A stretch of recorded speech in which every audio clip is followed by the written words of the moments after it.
السلام عليكم ورحمة الله، ومرحبا بكم في هذا العدد الرابع من الأمثال الشعبية الجزائرية. اليوم نواصل في حرف ألف وندخل في حرف الباء والتاء. الأمثال مصابيح القوال، وبيهم نحافظوا على الثقافة الجزائرية. على جال هذا الشيء درنا هذه الفيديوهات باش تستفاد منها الأجيال القادمة. ماذا بكم تفيدونا بالتعليقات ديالكم وتشجعونا بالاشتراك في القناة، بلا ما تنسوا تنشروا الفيديو باش تعمل فايدة. بلا ما نطول عليكم نتكلوا على الله ونبداو بسم الله.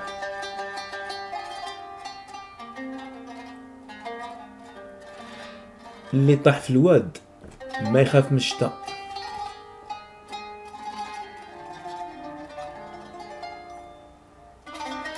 اللي ما يعاون خوه في الضيق ما يصيبه في الشدة رفيق.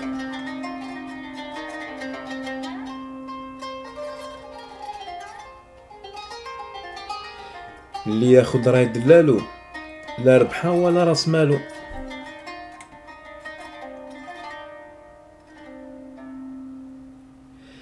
اللي يحب العسل يصبر على قرصة النحل.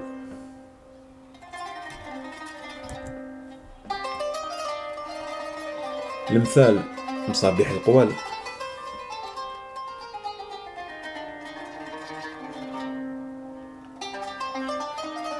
أنا نقول لك سيدي وانت عارف قدرك.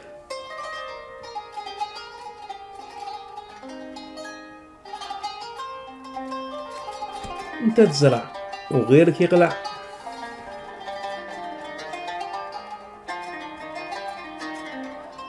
بات ليلة في المرجع صبح بنعم الجيران.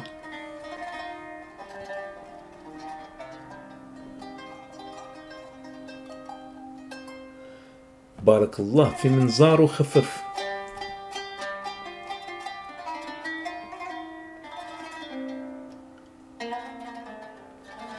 بوس الكلب من فمه وقضي حاجتك منه.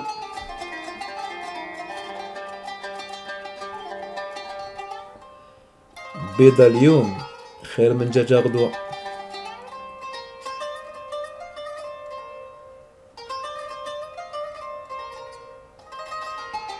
بين المغرب والعشاء يفعل الله ما يشاء.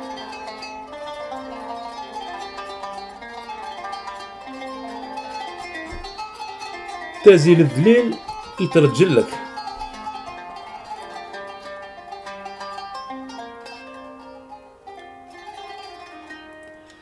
تاكل خيرو وتعبد غيرو.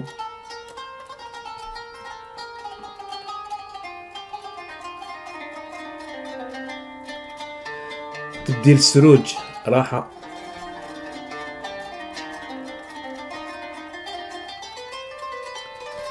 تبع الكذاب حتى الباب الدار.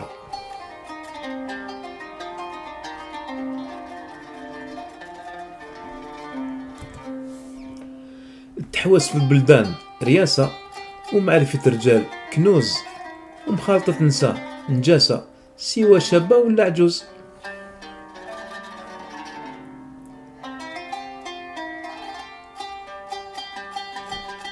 تزوجوا فقراء يغنيكم الله.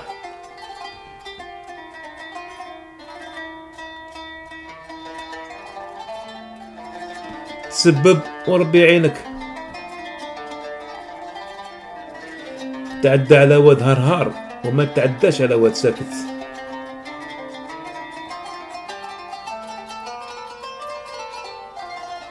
التعليم في الصغر كيف النقش في الحجر، والتعليم في الكبر كيف النقش في البحر.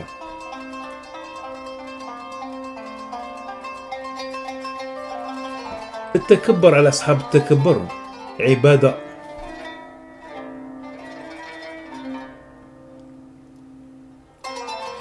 التكرار يعلم الحمار. التمر والحليب ما ياكلهم غير الحبيب.